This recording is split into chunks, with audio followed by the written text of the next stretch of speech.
Hello everyone, welcome in my YouTube channel. इससे पहले मैं 2 वीडियो और बना चुका हूँ कंप्यूटर बेस्ड क्वेश्चन के ऊपर। उसमें 30 क्वेश्चन थे, तो अगर आप लोगों ने पहले वाला वीडियो नहीं देखा तो देख सकते हैं, लिंक डिस्क्रिप्शन बॉक्स में आपको मिल जाएगा। तो आज मैं कंप्यूटर बेस्ड पे कुछ 50 क्वेश्चंस करवाऊँगा, ठीक है। तो जो कहीं ना कहीं एग्ज़ाम में आए हुए हैं या आने वाले एग्ज़ाम में आप लोगों की हेल्प करेंगे।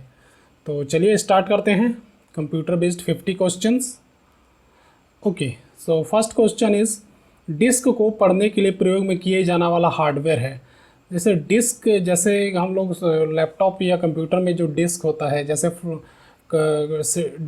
डीवीडी या सीडी ड्राइव डालते हैं, तो उसको कौन रीड करता है? उसको रीड करता है डिस्क ड्राइव, ठीक है। ओके, नेक्स्ट है, डिस्क के ट्रैकों और सेक्टरों में विभाजित करने की प्रक्रिया को क्या कहते हैं? देखिए क्या होता है, जैसे ये कोई डिस्क है, ठीक है, तो डिस्क ऐसा इतना बड़ा होता है, ठीक है। तो इसको हम लोग ऐसे कट करते हैं, ऐसे ये गोल गोल, ठीक है, ऐसे ऐसे ऐसे गोल गोल कट किया जाता है। तो ये जो गोल गोल जो कट किया है, इनको ट्रैक बोलते हैं। इनको बोला जाता है ट्रैक, TRACK, ठीक है। और फिर इन ट्रैक को अगेन कट करते हैं ऐसे ऐसे, ठीक है। मैं थोड़ा बन नहीं रहा है ये, ऐसे ऐसे। तो ये जो पार्ट है, ये जो ट्रायंगल टाइप का बना है, ठीक है, ये जो ट्रायंगल टाइप का बना है, इसको बोला जाता है ये सेक्टर, ठीक है। तो ट्रैक क्या होता है, ये जो सर्कल वाला है, और ट्रैक क्या होता है, सेक्टर क्या होता है, जो ऐसे ट्रायंगल शेप में बनता है, और ये गोल, ठीक है। और इसको विभाजित करने की जो प्रक्रिया है, उसको बोला जाता है फॉर्मेटिंग, ठीक है, फॉर्मेटिंग बोला जाता है। मैं इसको टिक कर देता हूँ, ठीक है। ओके, नेक्स्ट क्वेश्चन है, कंप्यूटर में काम करते वक्त किस मेमोरी में डाटा लोड होता है? देखिए, जब हम लोग कोई भी सिस्टम में वर्क करते हैं, जो जिस डाटा को हम लोग बार बार यूज़ करते हैं, ठीक है, तो वो कहाँ पे यूज़ होता है? वो रैम मेमोरी में यूज़ होता है, ताकि उस डाटा को हम लोग बार बार जल्दी जल्दी से फैच कर सके, तो इसलिए रैम मेमोरी में यूज़ होता है। और आप लोगों को पता है, रैम मेमोरी को रैंडम एक्सेस मेमोरी बोला जाता है, और इसको वॉलेटाइल मेमोरी बोला जाता है। क्यों? क्योंकि जैसे ही लाइट जाती है, तो रैम में जितना भी वर्क होता है वो सब कुछ लॉस्ट हो जाता है। ओके, चलते हैं नेक्स्ट क्वेश्चन में। नेक्स्ट है, किसी स्टोरेज लोकेशंस को आइडेंटिफाई करने के लिए क्या इस्तेमाल किया जाता है?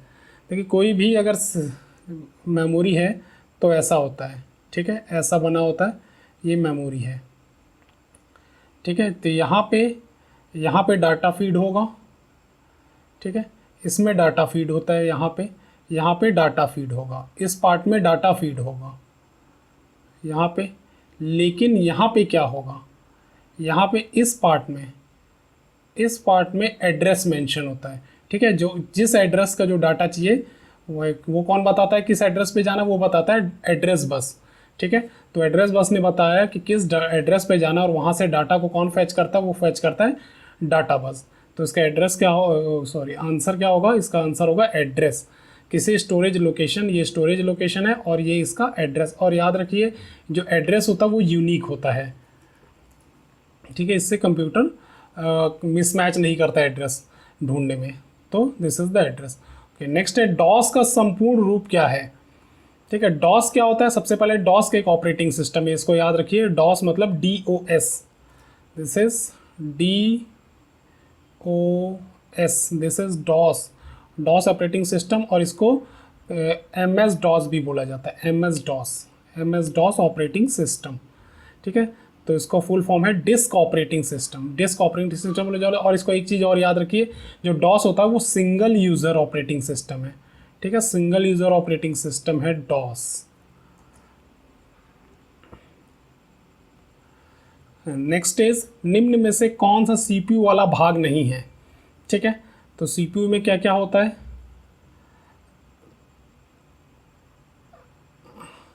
ओके, निम्न में से कौन सा CPU का भाग नहीं है? तो CPU का भाग कौन सा नहीं है? डिकोड यूनिट नहीं है, प्रीफेच यूनिट भी नहीं है, और ALU भी नहीं है। तो क्या बचा? रैम। तो CPU में, आप, मैंने इसे प्रीवियस वीडियो में बता रखा है, CPU में क्या क्या होता है। CPU में ALU होता है, ठीक है, और रजिस्टर होता है, और कंट्रोल यूनिट होता है। रैम उसमें नहीं होता है। तो CPU का भाग कौन सा नहीं है इसमें? रैम। ओके, नेक्स्ट क्वेश्चन में चलते हैं। नेक्स्ट है सी, कोबोल, बेसिक और जावा किस प्रकार की भाषा है। ये तो ये हमको पता है, ये हाई लेवल लैंग्वेज है। ठीक है, हमेशा याद रखिए C, COBOL, BASIC and Java high level language, इनका फुल फॉर्म हम लोग देख लेते हैं।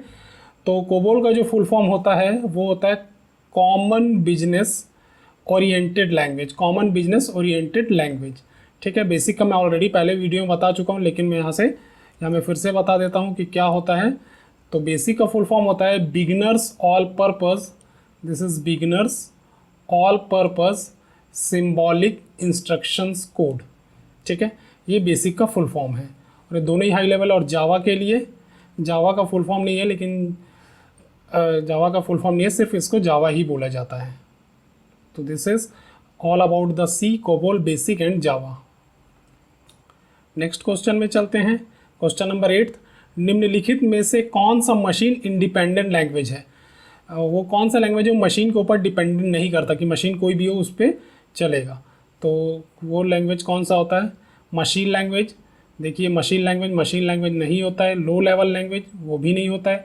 असेंबली लैंग्वेज वो भी नहीं होता है। कौन सा होता है, हाई लेवल लैंग्वेज।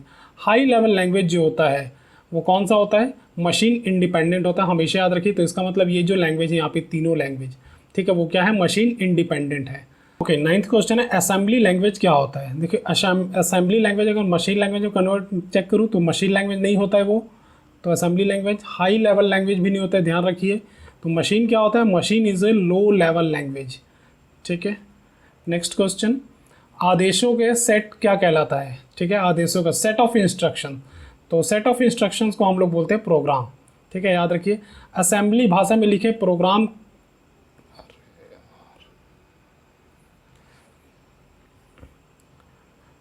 11th है असेंबली भाषा में लिखे प्रोग्राम को कौन मशीन भाषा में बदलता है। मतलब convert assembly language to machine language. कौन कन्वर्ट करता है, हम लोग देख लेते हैं। कंपाइलर कन्वर्ट करता है, नहीं कन्वर्ट करता है। प्रोसेसर भी नहीं करता है। इंटरप्रेटर भी नहीं करता है। तो कौन सा वो करता है, असेंबलर। थोड़ा हम लोग कंपाइलर, असेंबलर और इंटरप्रेटर में डिफरेंस देख लेते हैं कि क्या होता है। तो देखिए डिफरेंस क्या होता है, कंपाइलर जो होता है वो हाई लेवल लैंग्वेज को मशीन लैंग्वेज में कन्वर्ट करता है। तो याद रखिए कंपाइलर और इंटरप्रेटर ये दोनों हाई लेवल लैंग्वेज को मशीन लेवल लैंग्वेज में कन्वर्ट करते हैं। तो डिफरेंस क्या है, कंपाइलर जो है, जैसे कोई एक प्रोग्राम लिखा है, ये एक प्रोग्राम लिख दिया, ठीक है, तो कंपाइलर यहाँ से लेके यहाँ तक एक बार में पूरे लैंग्वेज को मशीन लैंग्वेज में कन्वर्ट कर देगा। ठीक है, और इंटरप्रेटर क्या करेगा, इंटरप्रेटर पहले एक लाइन को कन्वर्ट करेगा, फिर इस दूसरी लाइन को कन्वर्ट करेगा, फिर तीसरी लाइन को, फिर लास्ट लाइन को। तो लास्ट एक एक लाइन को कन्वर्ट करता है इंटरप्रेटर। अब असेंबलर क्या होता है, तो असेंबलर अलग ही है, वो असेंबली लैंग्वेज को मशीन लैंग्वेज में कन्वर्ट करता है। ठीक है, असेंबलर असेंबली लैंग्वेज को मशीन लैंग्वेज में कन्वर्ट करता है। यहाँ पे मैंने पूरा लिखा भी हुआ है।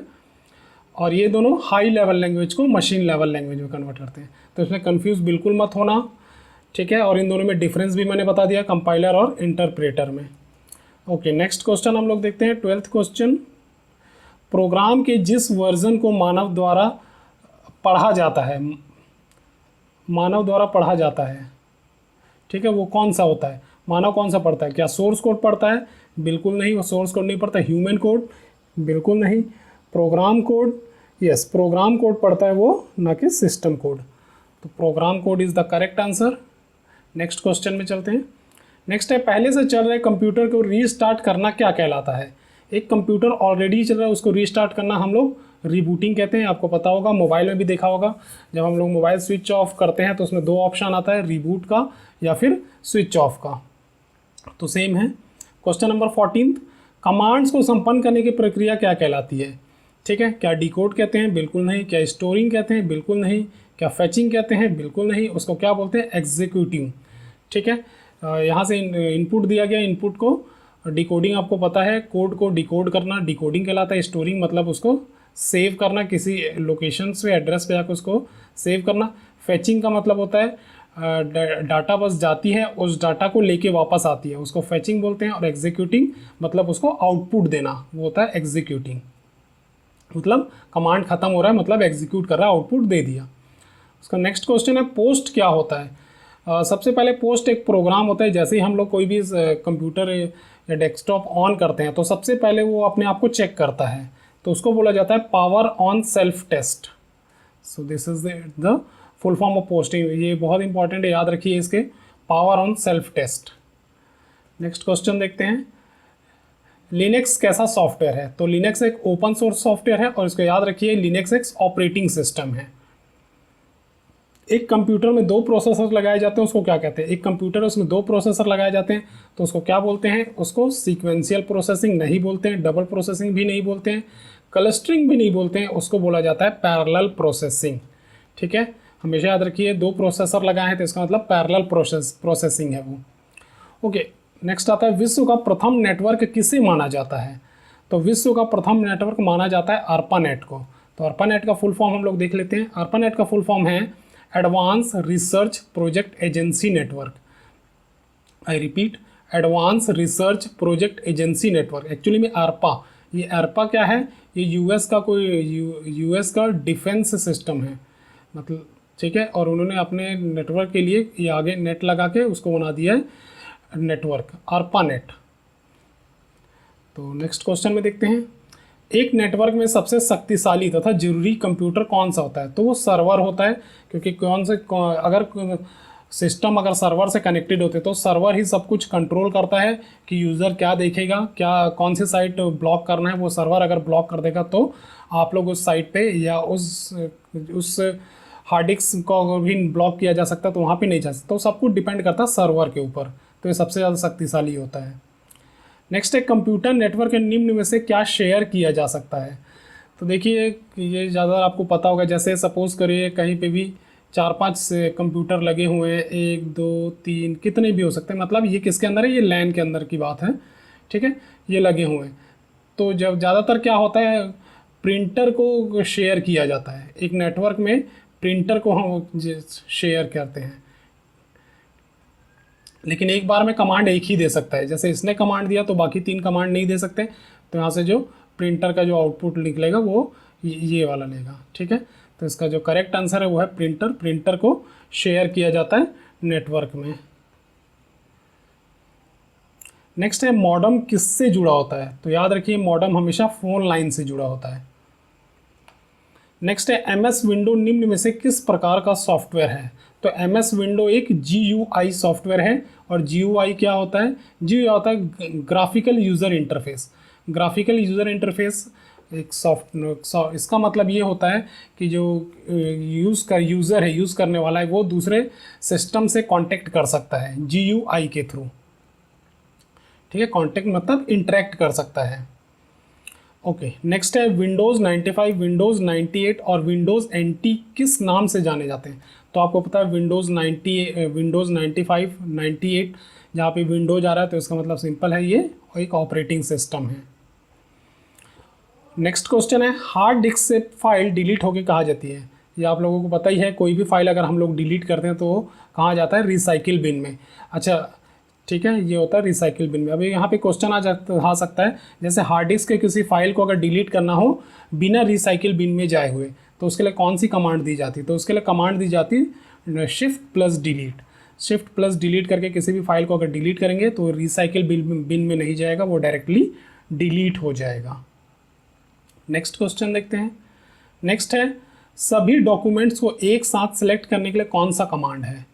ठीक है, तो ये आप लोगों को पता होगा, सभी पूरे डॉक्यूमेंट कमांड को एक साथ सेलेक्ट करने के लिए हम लोग Ctrl+A प्रेस करते हैं।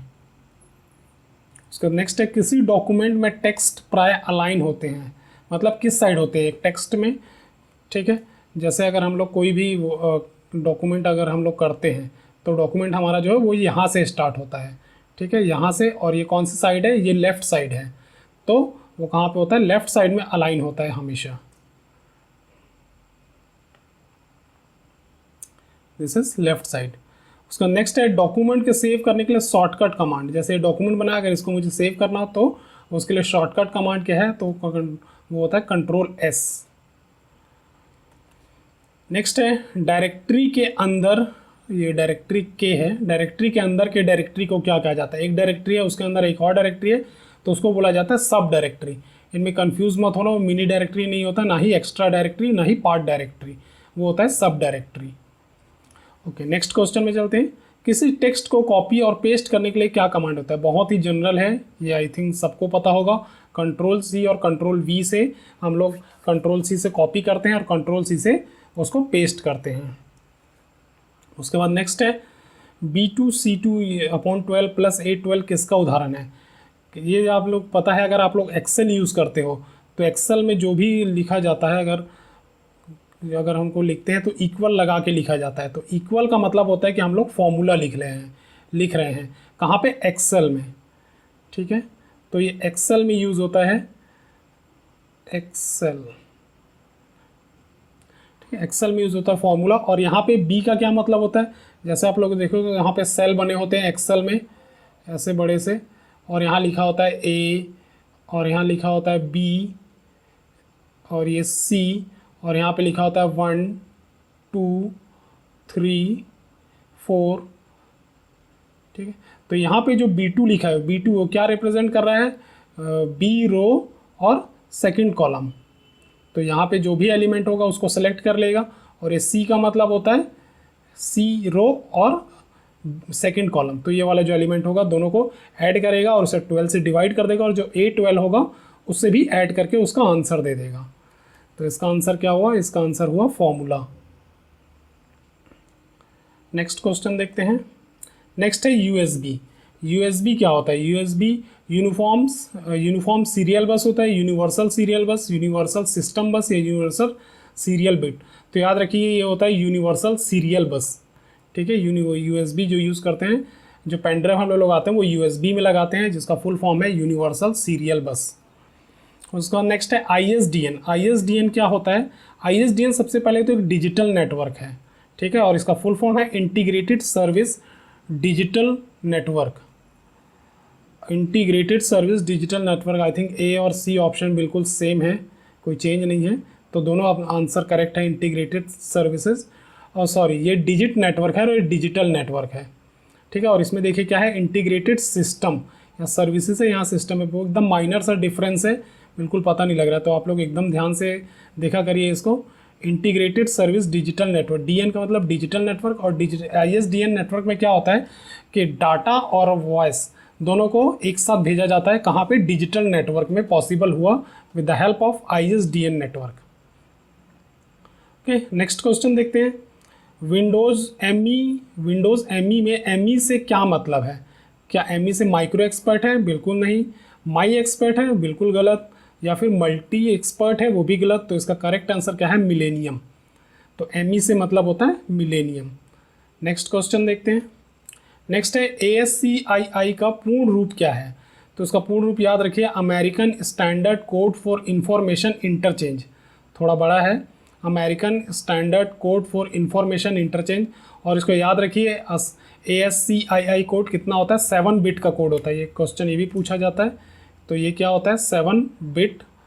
ठीक है, बिट BIT थोड़ा सा देख लीजिए आप लोग। और कितना होता है इसमें? 128 कैरेक्टर होते हैं। ठीक है, तो ये भी पूछा जाता है, 128 कैरेक्टर। CHARACTER। ठीक है, 128 कैरेक्टर होते हैं ASCII कोड में।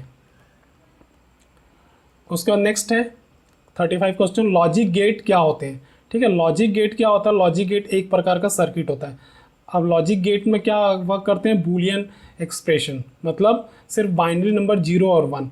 ठीक है, और इसमें गेट्स होते हैं, NAND gate, OR gate, AND gate, NAND gate, NOR gate, ठीक है, एक्सॉर गेट, ये काफ़ी गेट्स होते हैं इस पर। नेक्स्ट हम लोग इसको पहले टिक कर देते हैं। एक प्रकार का सर्किट होता है लॉजिक गेट। निम्नलिखित में से कौन सी वैज्ञानिक भाषा है? तो हमेशा याद रखिए, फॉर्ट्रन एक वैज्ञानिक भाषा है, और इसका फुल फॉर्म क्या होता है? इसका फुल फॉर्म होता है फार्मूला ट्रांसलेशन। ठीक है, फॉर्ट्रन का फुल फॉर्म होता है फार्मूला ट्रांसलेशन, और इसको क्रिएट किया था जॉन बकस ने 1957 में जॉन बकस ने फॉर्ट्रन लैंग्वेज को क्रिएट किया था। अब हम चलते हैं नेक्स्ट क्वेश्चन में। नेक्स्ट है सीपीयू में गणित के लिए कौन परफॉर्म करता है? तो सीपीयू में गणित के लिए आप लोगों को पता है एएलयू परफॉर्म करता है, और यहाँ पे एएलयू का फुल फॉर्म होता है अर्थमेटिक लॉजिक यूनिट, ठीक है। और सीपीयू में और क्या क्या होता है एएलयू के अलावा? एएलयू के अलावा होता है कंट्रोल बस और रजिस्टर, तो ये भी याद रखिए, पूछा जा सकता है। कंप्यूटर के प्रमुख मेमोरी और किस नाम से जाना जाता है? ठीक है, कंप्यूटर के प्रमुख मेमोरी को और किस नाम से जाना जाता है? क्या वो प्राथमिक होता है, आंतरिक होता है, प्राइमरी होता है, या उपरोक्त सभी? तो इसका आंसर है सभी होता है। प्राथमिक भी बोलते हैं, प्राइमरी भी बोलते हैं, और आंतरिक भी बोलते हैं, ठीक है, मेन मेमोरी को। नेक्स्ट है, निम्नलिखित में से कौन डाटा और प्रोग्राम का अंतर समझ सकता है? ठीक है, तो प्रोग्राम और डाटा का अंतर सिर्फ माइक्रो प्रोसेसर समझ सकता है और कोई नहीं समझ सकता, क्योंकि प्रोसेस ही यही करता है, ठीक है। मेमोरी को कोई लेना देना नहीं है कि प्रोग्राम है या डाटा है, इनपुट डिवाइस को भी कोई मतलब नहीं है और ना ही आउटपुट डिवाइस को, उसको समझता है सिर्फ माइक्रो प्रोसेसर। देखते हैं नेक्स्ट क्वेश्चन। नेक्स्ट है, निम्नलिखित में से कौन कंप्यूटर इनबिल्ट मेमोरी है? ठीक है, अब देखिए आप लोगों को कन्फ्यूज़न जो होगा और रैम और रोम में होगा, तो हमेशा याद रखिए उसका रोम इनबिल्ट मेमोरी होता है, क्योंकि किसी भी कंप्यूटर का रैम हम लोग चेंज कर सकते हैं, ठीक है। तो रैम इनबिल्ट नहीं होता, उसका रोम इनबिल्ट मेमोरी होता है। कंप्यूटर में कितने प्रकार के मेमोरी होते हैं? कंप्यूटर में 2 प्रकार के मेमोरी होते हैं, ठीक है। एक मेन मेमोरी होता है और एक एक्सटर्नल मेमोरी होता है, जिसको सेकेंडरी मेमोरी भी बोलते हैं, ठीक है। 2 ही होते हैं, और बाकी उसके बाद जो होते हैं वो सब डिवाइड होते हैं और आगे जाके, तो उसमें याद रखिए सिर्फ 2 ही टाइप के मेमोरी होते हैं। अब मॉनिटर को डिस्प्ले का आकार कैसे मापा जाता है? ठीक है, तो ये एक मॉनिटर है पूरा, तो इसका आकार ऐसे नापा जाता है डायगोनली, ठीक है। कभी भी आकार ऐसे हॉरिजॉन्टली या फिर वर्टिकली ऐसे मेज़र नहीं किया जाता, वो हमेशा ऐसे मेज़र किया जाता है डायगोनली, ठीक है। तो डायगोनली मेज़र किया जाता है किसी भी कंप्यूटर के डिस्प्ले के आकार को। नेक्स्ट क्वेश्चन देखते हैं। नेक्स्ट है, कंट्रोल शिफ्ट प्लस ऑल्ट किस प्रकार की कुंजियां हैं? तो क्या फंक्शंस है? नहीं है। Alpha numeric? बिल्कुल नहीं है। तो ये मॉडिफायर की होती है, क्योंकि इस की को हम लोग अकेले यूज़ नहीं करते, किसी न किसी की के साथ ही इनको यूज़ किया जाता है, तो ये मॉडिफायर की का वर्क करते हैं, ठीक है। अच्छा, इसमें एक और है, जैसे फंक्शंस की कितने होते हैं? ये भी एक क्वेश्चन मैंने प्रीवियस वीडियो में दिया हुआ था। तो फंक्शंस की 12 होते हैं, इसको याद रखिए, 12 फंक्शंस की होते हैं, F1 से लेके F12 तक। उसका नेक्स्ट क्वेश्चन है, लाइन प्रिंटर 1 मिनट में कितने चिन्ह छापता है? तो लाइन प्रिंटर के ऊपर प्रीवियस वीडियो मैंने काफ़ी अच्छे से बताया हुआ है कि प्रिंटर कितने टाइप के होते हैं, ठीक है, तो वो देख सकते हैं आप लोग।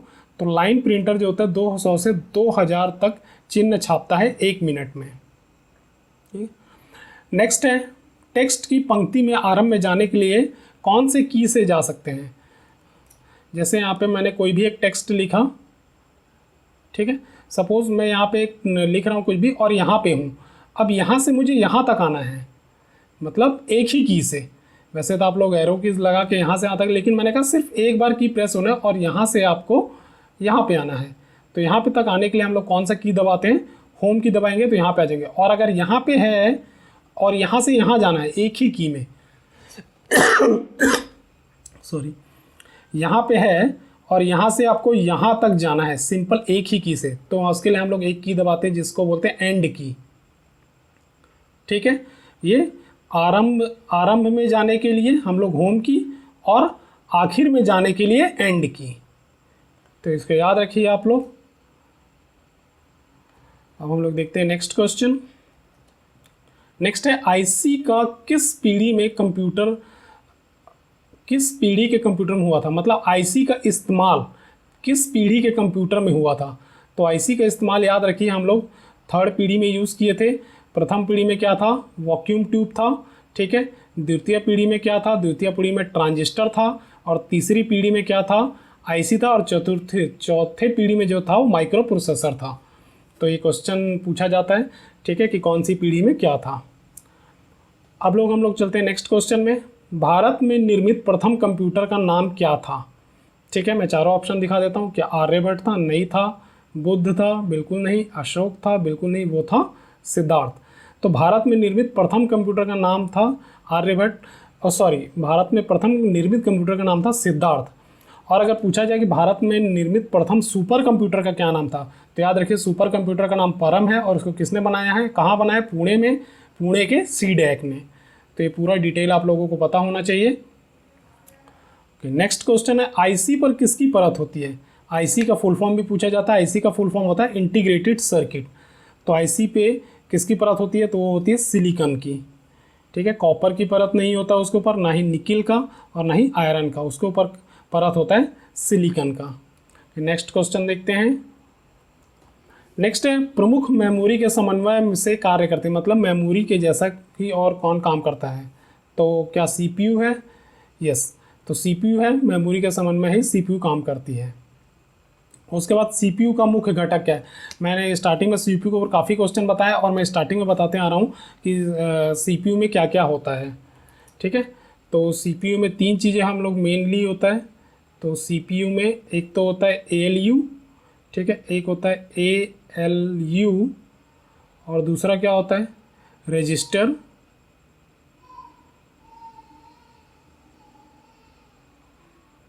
और रजिस्टर के अलावा तीसरा होता है कंट्रोल यूनिट। ठीक है, मैं कंट्रोल लिख देता हूँ सिंपल, क्योंकि मेरे को लिखने में थोड़ा ज़्यादा टाइम लग रहा है। कंट्रोल यूनिट, तो देखिए एएलयू है और कंट्रोल यूनिट भी है और मेमोरी। ठीक है, रजिस्टर मतलब मेमोरी, तो इसका आंसर क्या होगा, ये सभी होंगे इसके आंसर में। ठीक है, तो ये हो गया 50 क्वेश्चन कंप्यूटर के ऊपर बेस्ड। तो आज की क्लास यहीं पे कंप्लीट करते हैं। आई होप आप लोगों को मेरे क्लास में जो पढ़ाया हुआ लेक्चर है, वीडियो है, समझ में आया होगा। आप लोगों को वीडियो अच्छा लगा है तो लाइक कीजिए, शेयर कीजिए, कमेंट कीजिए एंड सब्सक्राइब ज़रूर कीजिए। Okay, thank you so much.